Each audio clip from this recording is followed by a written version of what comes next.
Lundi 29 mai 2023, mesdames et messieurs, bonsoir et bienvenue dans cette nouvelle édition du journal de Viva en version française. Nos actualités de ce jour, comme dans toutes les régions qui ont été visitées par le président Andradouel, les responsables au sein de la région Sofia ont été dotés de matériel constitué de véhicules 4x4 pour les chefs de district et de préfecture, des motos pour les maires, ainsi que des bicyclettes pour les instituteurs et des meilleurs élèves.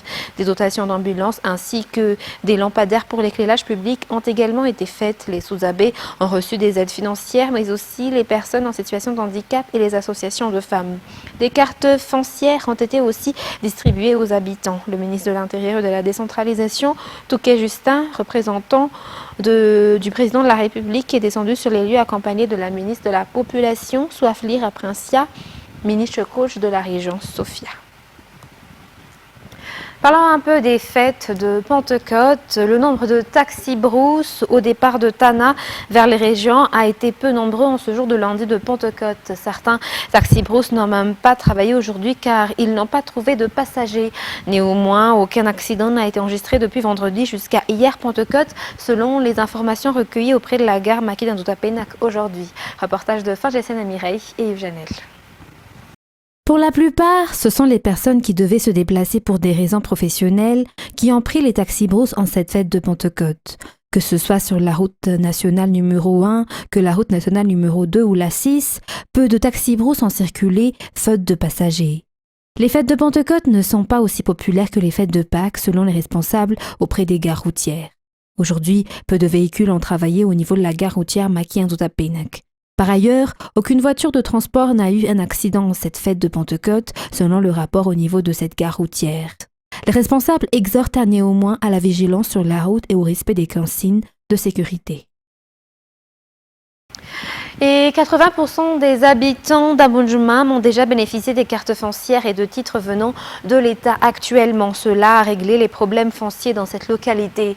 L'opération Fiarazou, initiée par le ministère de la Justice, aide beaucoup la population en matière foncière, surtout des problèmes fonciers au niveau de la justice. Fangessène Mireille nous en dit plus. 1200 personnes ont fait la demande afin de bénéficier de cartes foncières dans la commune d'Aboundjoumam. 300 personnes ont demandé des titres fonciers. Faire bénéficier à la population le droit au foncier est parmi les objectifs de l'État. Les litiges fonciers restent également un grand problème pour la population. L'opération Fiarazou, initiée par le ministère de la Justice, aide la population dans la connaissance des lois. Ce qui a été le cas pour la population d'Aboundjoumam durant le passage de l'opération Fiarazou la semaine dernière. Fiarazou est un moyen de sensibiliser la population et de faire connaître leurs droits en matière de loi foncière. Fiarazou donne également un moyen à la population de s'exprimer. Et justement, puisqu'on a parlé de litige foncier, un ressortissant étranger tente de bloquer une ruelle utilisée par les habitants dans la commune d'Imirmanjous, au district d'Amboudjatchim. 5 Foukontans seront isolés si cette ruelle est bloquée. De ce fait, les habitants de la commune d'Imirmanjous lancent un appel aux députés élus dans la circonscription d'Amboudjatchim face à ce comportement qu'ils qualifient d'abus de pouvoir. Toujours un reportage de Fangessène Mireille et Yves Janel.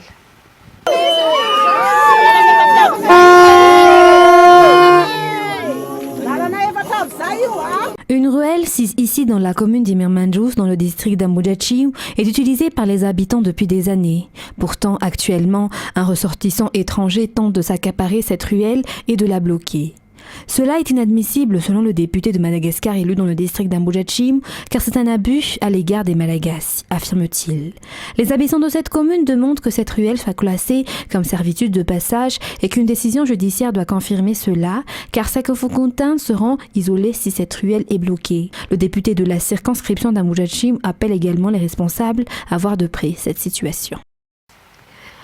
Et dans les actualités sportives de ce soir, mesdames et messieurs, parlant un peu de rugby, Madagascar a été vaincu par l'Afrique du Sud sur le score de 79-8 durant le championnat d'Afrique de rugby catégorie dames qui s'est tenu au stade Maki d'Andoutapenac. Ce résultat du match effectué dimanche 28 mai classe les Malagasy à la 3e place à ce championnat international. L'équipe de l'Afrique du Sud a été sacrée championne après avoir obtenu 3 victoires sur les 3 matchs qu'elles ont faites. Reportage de Fredo, Rakutu Arsou, de Secha Angenap et de Brasden Nilsson. Les Maquis de Madagascar ont échoué une deuxième fois contre l'équipe d'Afrique du Sud hier. Un déséquilibre sur les joueuses a été la plus grande lacune des Maquis Ladies. Les Sud-Africaines ont mené le jeu sur le score de 33-8 durant la première mi-temps. Les joueuses des Maquis perdent souvent le ballon, ce qui devient une contre-attaque pour leur adversaire durant la majeure partie du jeu. À la 14e minute, les Malagas ont obtenu leurs premiers 3 points, un ballon d'essai de Zoana. Néanmoins, les Springboks n'ont pas lâché prise. Les Maquis se sont toujours opposés et ont pu obtenir des points, toujours sur un essai de Zoana. Mais durant la deuxième mi-temps, les Malagas n'ont pas pu obtenir des points. Les Sud-Africaines en ont accumulé durant les 15 minutes de jeu. Peu importe les contre-attaques des Malagas, elles n'ont pas pu tenir devant les mondialistes sud-africaines. Néanmoins, les Malagas ont pu sauver l'honneur du pays. Les Maquis de Madagascar est la seule équipe qui a pu obtenir des points devant cette grande équipe durant ce championnat. Madagascar n'a pas pu avoir le ticket pour la mondiale de rugby. Elle est classée 3e place et obtient la médaille de bronze. Les joueuses ne perdent espoir et veulent toujours relever le défi de faire encore mieux. Si l'on revient à la compétition, les Springboks de l'Afrique du Sud obtiennent la médaille d'or et le billet pour le mondial de première division. Les Kenyanes sont à la 2e place et participeront également au mondial de 2e division. Dans les actualités internationales de ce soir, éradiquer le fléau de la pollution plastique, une session de 5 jours de discussion serrée s'ouvre lundi 29 mai à Paris afin de tenter d'avancer sur un traité pour mettre fin à la pollution du plastique. France 24 nous en dit plus. Cette réunion, oui, c'est vrai, des 175 pays du monde qui est réunis ici à l'UNESCO a pour objectif de définir les contours d'un traité, mais un traité contraignant sur la pollution plastique sous l'égide évidemment des Nations Unies. Quelques chiffres pour comprendre l'ampleur de ce phénomène. Eh bien, 460 millions de tonnes de plastique sont produits chaque année. On l'entendait dans le reportage avant moi. Moins de 10% est recyclé. Les 2 tiers en fait finissent soit dans l'environnement, soit dans l'estomac des animaux. Le plastique, on le voit, est également issu des énergies hydrocarbures, des énergies fossiles, et bien des déchets partout dans le monde, au fond des océans, dans les montagnes, dans les estomacs, y compris même des déchets plastiques, des microfibres à l'intérieur des organismes humains. Et bien des microparticules ont été détectées dans le sang des humains ou encore dans le lait maternel ou le placenta, d'où cette urgence climatique pour le plastique, réduire massivement la production de plastique dans le monde. Ce serait déjà une première étape.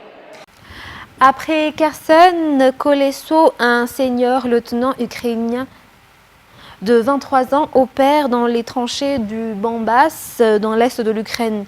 Depuis 6 mois, il y est à la tête de la 28e brigade de l'armée ukrainienne, une cinquantaine de soldats en première ligne de la lutte contre l'invasion russe. France 24 nous en dit plus, toujours. Flanc sud de Bakhmout, 5 h du matin.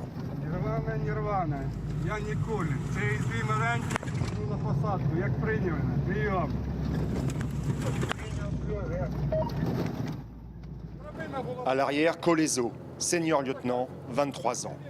Le métier des armes, il l'a appris dès ses 15 ans.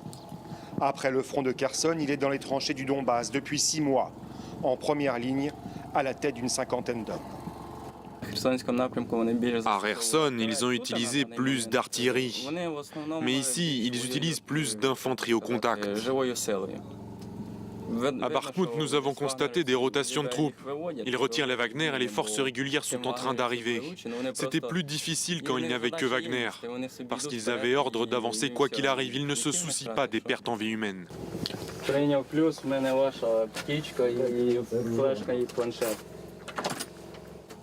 Leurs drones ont repéré de nouvelles fortifications que les Russes sont en train de creuser aux premières heures de la journée dans les champs autour de la cité ravagée. Ces hommes vont opérer une batterie de mortiers, leur tâche briser ces lignes ennemies. Les forces ukrainiennes, qui doivent stopper toute nouvelle avancée russe depuis Bakhmout, mènent des contre-attaques sur sa périphérie. Les positions de tir sont discrètement installées à seulement 1 km des premiers soldats pro-Kremlin. Vadim et Oleh vivent sous terre depuis l'hiver, pas de rotation à l'arrière, tous les congés ont été annulés, l'unité est à pleine capacité. Nous sommes venus ici en décembre. Le 3 décembre, nous sommes arrivés dans le Donbass. La semaine prochaine, ça fera 6 mois que nous sommes ici. De leur côté, ils bombardent moins.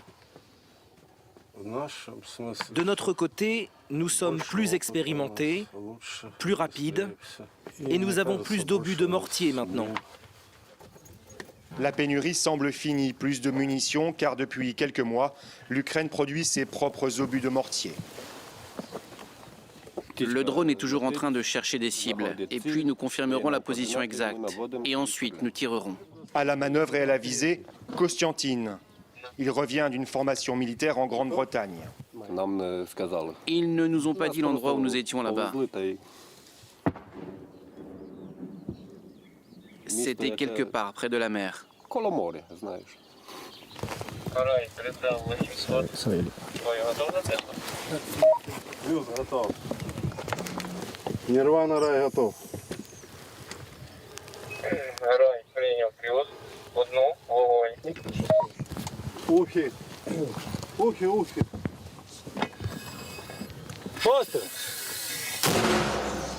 Désormais, la batterie peut tirer jusqu'à 50 obus par jour, de quoi appuyer et protéger l'infanterie qui avance petit à petit.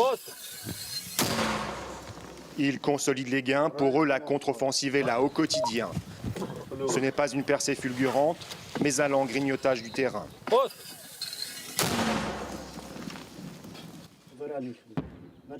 Ça a déjà commencé.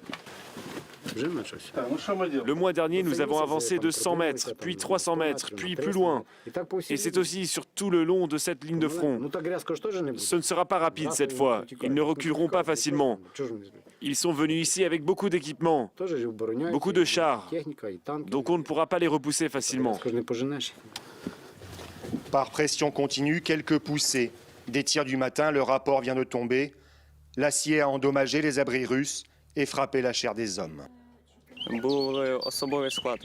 Nous avons touché une unité de soldats à côté d'un petit bunker. Ils venaient juste de commencer à creuser. On les a vus, 2 soldats qui travaillaient, un 3e dans le bunker, et peut-être d'autres, je ne sais pas. Sortons d'ici, il ne faut pas traîner, ils peuvent riposter. La réplique de l'ennemi pour se venger des pertes subies. Il est 8 heures, l'heure où rougit la campagne du Donbass, des feux de l'artillerie des 2 camps. Ces hommes ont participé à l'offensive sur Kherson en septembre dernier.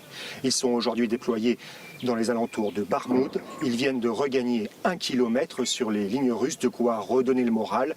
Et ils espèrent que ces contre-attaques menées sur les flancs soient les prémices de la grande contre-offensive. Et pour terminer l'édition de ce soir, depuis que l'Everest a été vaincu pour la première fois il y a 10 ans par Edmond Hillary et Tenzin Norgay Sherpa, des milliers d'alpinistes ont tenté de suivre leurs pas et se sont lancés à la conquête du toit du monde. France 24. Conquérir le toit du monde, admirer malgré le danger ce que peu d'hommes ont contemplé.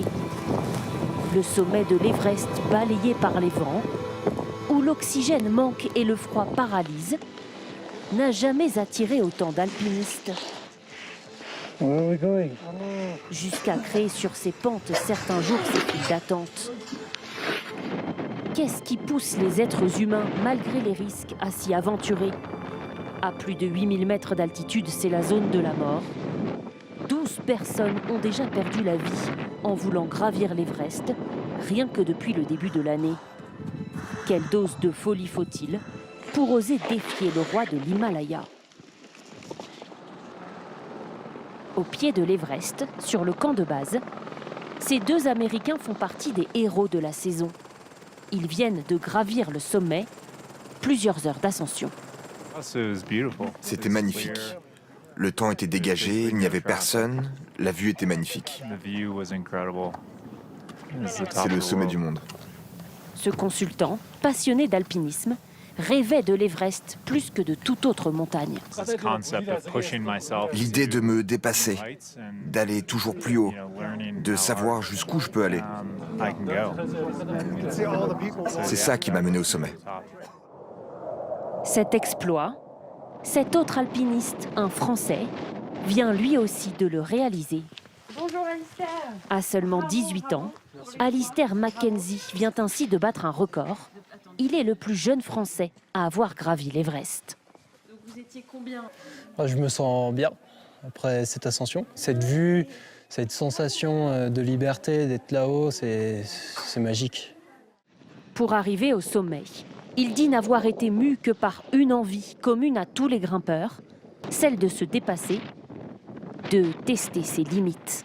Le dépassement de soi, c'est vraiment de voir est-ce que notre corps il va pouvoir aller là-bas, est-ce que notre mental va pouvoir nous faire monter ou est-ce qu'il va pouvoir nous faire descendre. On apprend vraiment beaucoup de choses sur nous-mêmes, sur monter, et je pense que c'est pour ça que beaucoup de gens tentent le sommet.